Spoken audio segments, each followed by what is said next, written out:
On September 23, 2016, 23-year-old Corrie McKeague planned to visit Bury St Edmunds in Suffolk with friends.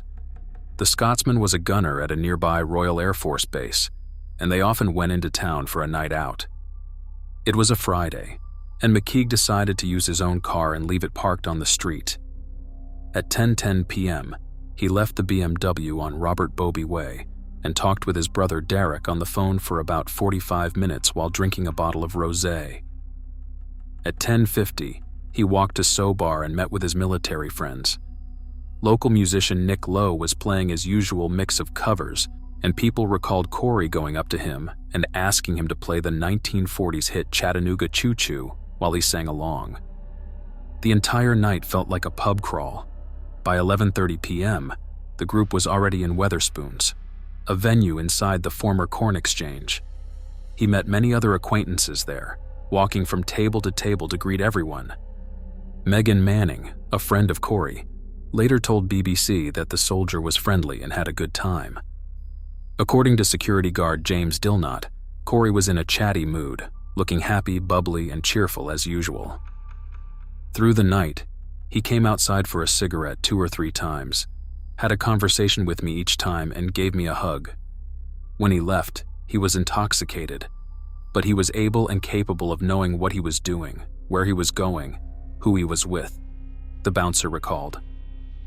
Friends said he was usually the life of the party, someone who was liked by everyone. The girls adored him, and he had a great sense of humor.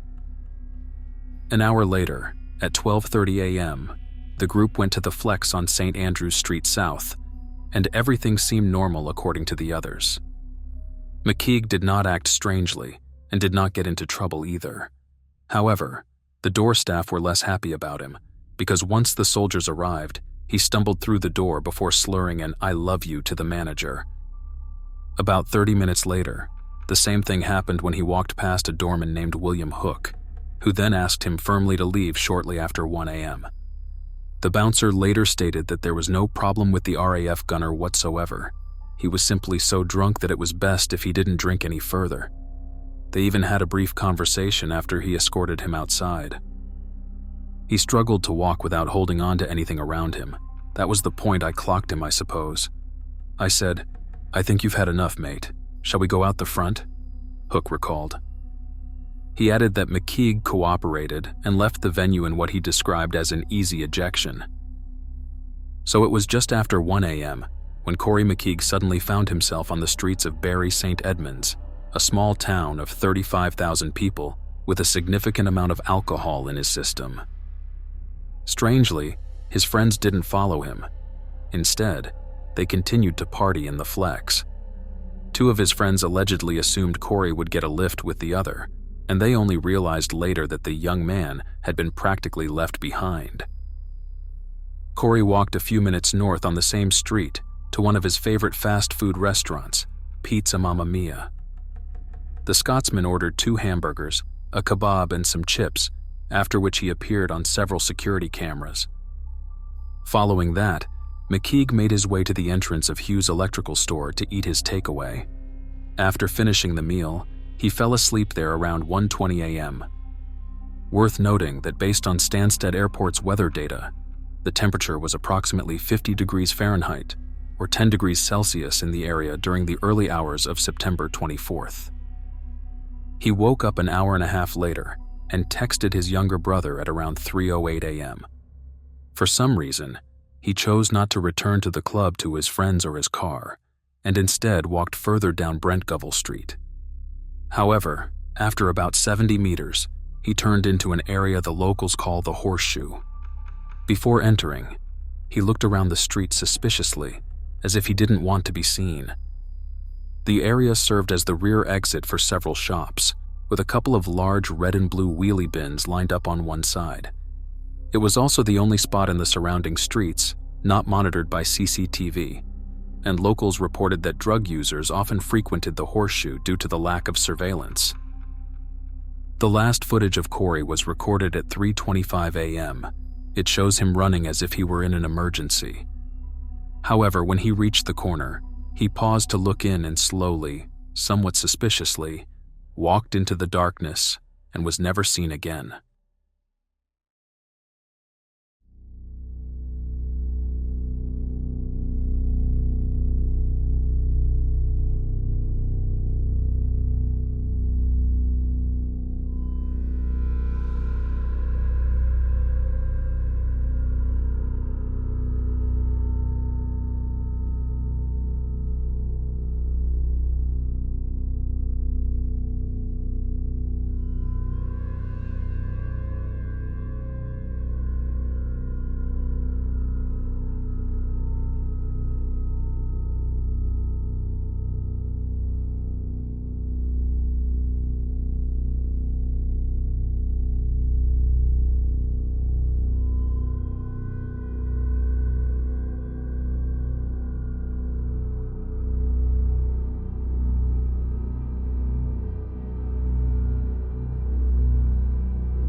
Corrie McKeague was born on September 16, 1993, in Perth, Scotland, and grew up in the countryside in Cupar.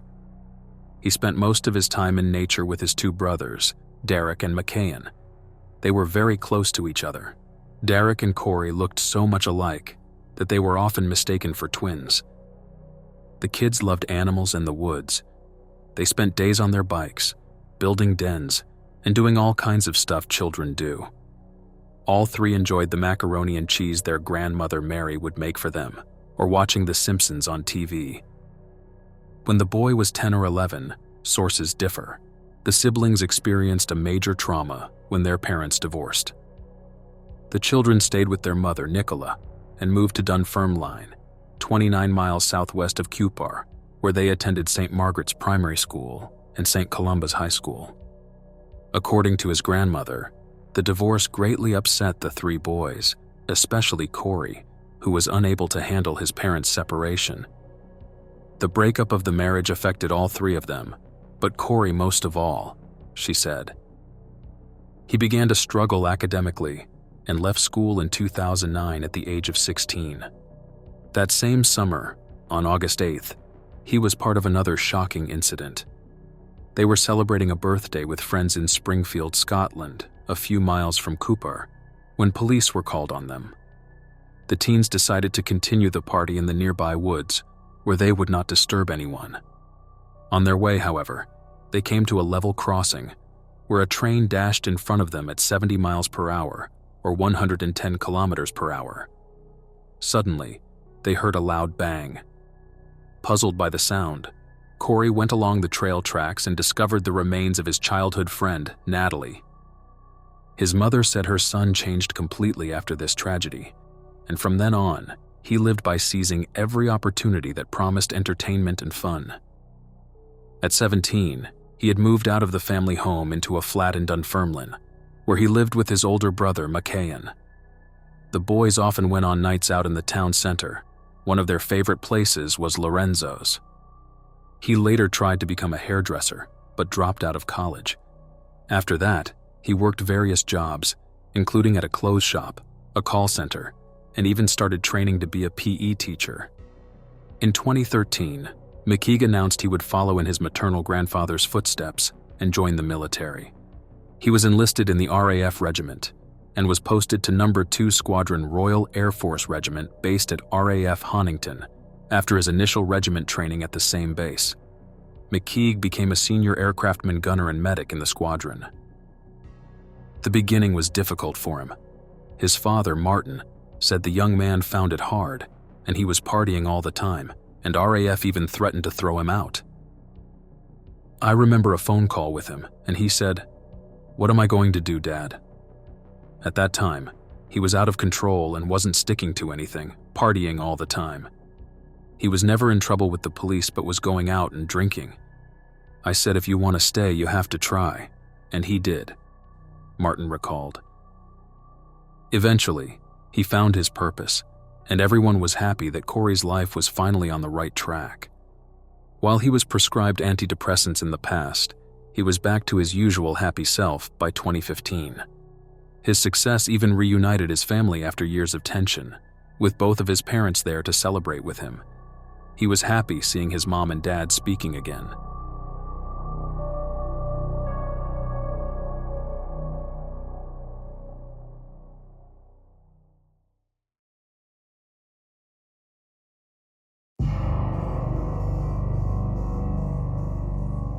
Since September 23, 2016 was a Friday, he was only reported missing Monday morning when he didn't show up for duty.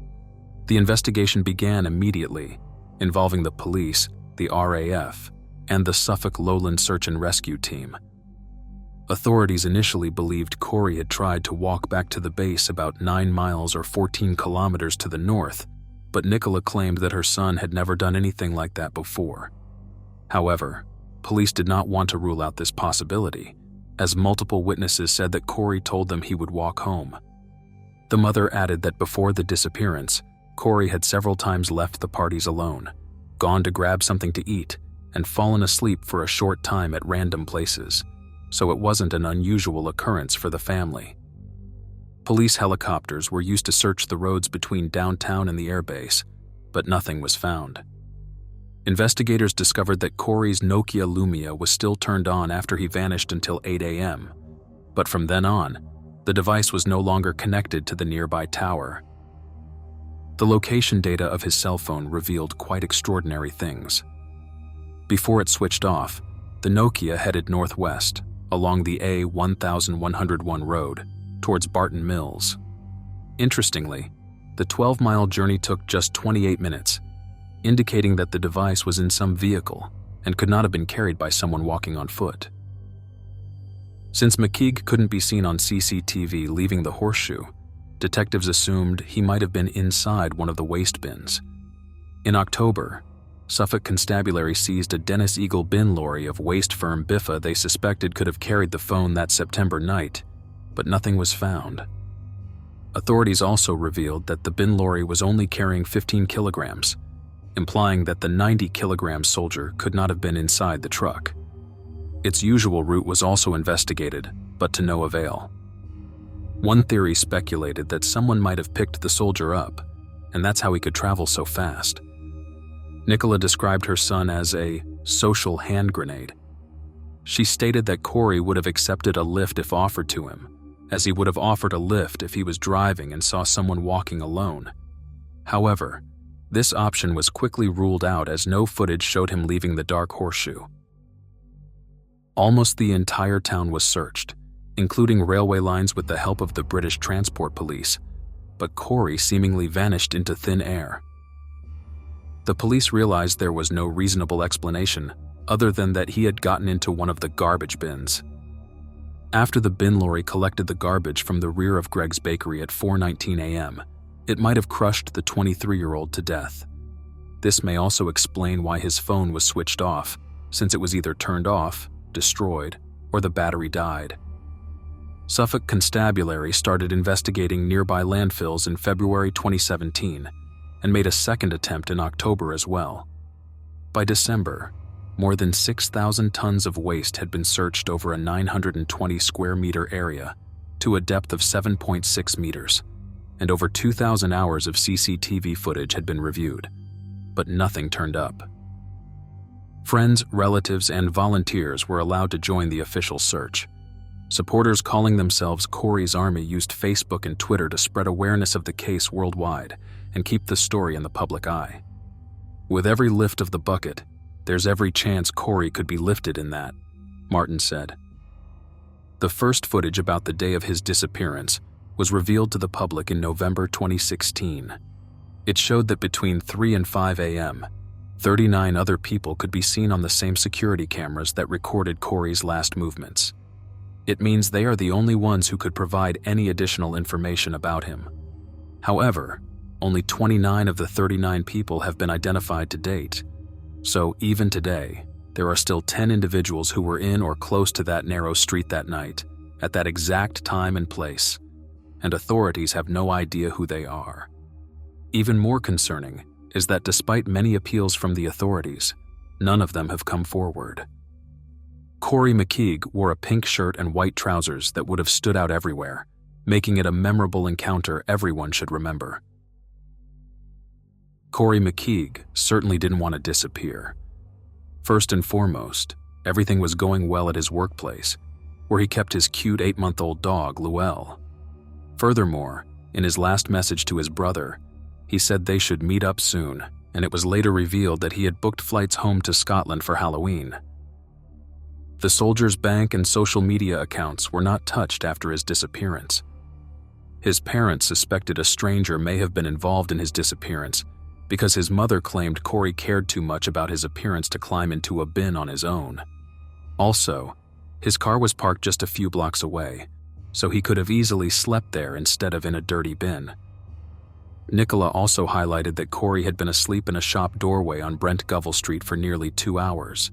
She found it hard to believe that he would then go and sleep again in the bin. Nevertheless, the police still preferred the bin theory, especially after it was discovered in March 2017 that the previously seized garbage truck had actually carried 116 kilograms that morning, rather than the previously announced 15 kilograms. This can really, devastatingly, only mean one thing, the mother said. Investigators began to check the weight data of the collected waste carried by the bin lorries in the months preceding and following Corrie's disappearance. Based on this, the truck that arrived at 4:20 a.m. at the back exit of the shops carried 116 kilograms instead of the usual 20-30 kilograms. A 26-year-old Biffa employee was arrested in March on suspicion of perverting the course of justice, but was later released without charge. The data error turned out to be accidental. It seemed obvious that Corrie McKeague somehow ended up in the bin lorry. Authorities believe his remains might be somewhere in the landfill in Milton, but unfortunately, they have not been able to find them yet. Forensic pathologist Dr. Stuart Hamilton stated that in a heavily contaminated area like a landfill, the body would decompose much faster, so there is almost no chance of finding his remains. The police told the parents that Corrie may have climbed into one of the garbage bins, so he climbed in, not ended up in it. One thing is sure, there was no indication of foul play. Tony Ringe, McKeague's uncle, said that the area off Brent Govell Street that Corrie was shown walking into on CCTV had been physically tested, and it was shown to be impossible for him not to have been recorded if he had left on foot. In a November 2018 Facebook post, Nicola Urquhart stated that at her last meeting with Suffolk police, she was shown CCTV footage of people going in and out of the horseshoe area on the morning that McKeague disappeared. All the people in the footage were wearing dark clothes except one individual, who is seen leaving the area wearing light-colored trousers, the same color McKeague wore on the night in question. The mother announced that a £50,000 reward was offered in December 2016 by local businessman Colin Davey, and a year later that doubled to £100,000. The search for McKeague, officially known as Operation Phonetic, became one of the most expensive missing person inquiries the Suffolk police have ever dealt with, costing £2.1 million. They informed the public on March 16, 2018, that the search for the missing airman would be stood down as there were no realistic lines of inquiry left. In November 2020, it was announced that a full inquest would be conducted into McKeague's death after a request by the family. The inquest began on March 7, 2022, at Suffolk Coroner's Court in Ipswich. It finished on March 22, concluding that McKeague had died after climbing into a commercial waste bin, which was then tipped into a waste lorry. In a narrative conclusion, jurors said he had died at about 4:20 a.m. in Bury St Edmunds as a result of compression asphyxia in association with multiple injuries, and that his death was contributed to by impaired judgment due to alcohol consumption. The jurors added that there were ineffective bin locks and an ineffective search of the bin before it was tipped. The inquest revealed that Corrie had slept in a bin before. He had also slept under bin bags on a previous night out, using them like a blanket, and was a heavy sleeper when drunk. Sky reported that Paul Robb, Corrie's best friend, who served with him in the RAF, claimed the gunner had said he slept under bin bags following a night out in Lichfield, Staffordshire, in 2014. He said McKeague had been out drinking when they were there on a medic course. He told me he slept under some bin bags. I can't remember if he described them being full of rubbish, outside a coffee shop or something like that, round the back where the bin area was. He described using them almost like a blanket to stay warm. Corrie had always been extreme with his drinking, and there were no half measures with Corrie, Robb added. He also said he saw him downing a whole bottle of red wine in 17 seconds on another night out. Sergeant Ross Stevenson, McKeague's former line manager, described him as a nightmare on the drink. He recalled a night when he had seen Corrie walking along a road a mile from the airbase around 10 a.m. and stopped his vehicle to give him a lift. The friend mentioned that the airman had previously received counseling through a mental health team that assists the RAF. The driver of the bin lorry told jurors that he had checked inside the bin before tipping it into his lorry, but he had seen no one inside. Experts explained that once the bin had been tipped into the lorry, McKeague was probably crushed to death within minutes by the compactor. Nicola urged the company to stop picking up unlocked bins, requiring customers to always lock them. The mother criticized Biffa for only placing warning stickers on some bins, which said danger of death and don't climb in the bin. She stated, "To me, it's just a public show and a waste of money." Biffa commented that the health, safety, and well-being of staff, customers, and members of the public was of critical importance. People seeking shelter in bins presents a challenge to the whole waste industry, and we continue to work with our partners, colleagues, and customers to address this issue. The company also expressed its deepest sympathies to Corrie's family and friends. Martin McKeague criticized conspiracy theorists, who he said had misled people because they suggested Corrie may have gone AWOL or got lost on his way home to his RAF base. Neither theory turned out to be true. I don't know if it's the right word, but at least one positive thing came out of this whole tragedy. Corrie's brother Derek met his future wife Leah while she and her mother were handing out missing flyers in Bury St Edmunds. Derek proposed to Leah in December 2017, and the couple married on July 22, 2018. I met Derek just over a year ago whilst me and my mum were handing out missing flyers in Bury St Edmunds for Corrie. I never in a million years thought I would ever meet the love of my life this way. I have never met Corrie, but if there was something I could say to him, it is that I am looking after his brother the best I can, and I forever will, Leah told the Scottish Sun. Despite the vast efforts, Corrie McKeague was never found. To make the situation even more heartbreaking, 4 months after his disappearance, April Oliver, his 21-year-old girlfriend, whom he met via a dating site and had been dating for 5 months, announced that she was expecting Corrie's child. The young personal trainer was on holiday in the United States that night, unaware that the 23-year-old soldier was soon to become a father. April gave birth to their child on June 11, 2017, and named the little one Ellie Louise. Unfortunately, she will never know her father.